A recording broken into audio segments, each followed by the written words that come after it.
ಸರಿ,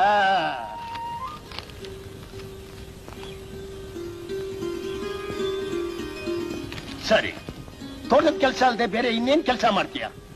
ಉಳೋದ್ರಿಂದ ಹಿಡಿದು ಉಸ್ತುವಾರಿ ನೋಡ್ಕೊಳ್ಳೋವರೆಗೂ ಬರುತ್ತೆ. ಜೀಪ್ ಡ್ರೈವ್ ಮಾಡೋದ್ರಿಂದ ಹಿಡಿದು ಅದನ್ನ ಕೆಡಿಸಿ ರಿಪೇರಿ ಮಾಡೋವರೆಗೂ ಟ್ರೈನಿಂಗ್ ಆಗಿದೆ ಸ್ವಾಮಿ. ಚೆನ್ನಾಗ್ ಮಾತಾಡ್ತಿ ಕಣಯ್ಯ ನೀನು. ಅದೊಂದೇ ಸ್ವಾಮಿ ಖರ್ಚಿಲ್ದೆ ಕಲ್ತಿರೋದು.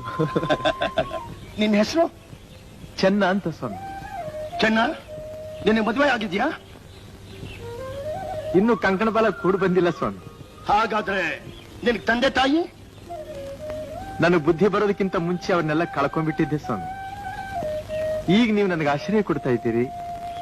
ನೀವೇ ನನ್ನ ತಂದೆ ತಾಯಿ ಎಲ್ಲ. ಚೆನ್ನ, ಇವತ್ತಿನಿಂದ ನೀನು ನಮ್ ತೋಟಕ್ಕೆ ಮೇಸ್ತ್ರಿ. ನೀನ್ ಸ್ವಲ್ಪ ಹುಷಾರ ನೋಡ್ಕೋಬೇಕಪ್ಪ. ಆಗ್ಲಿ ಸ್ವಾಮಿ.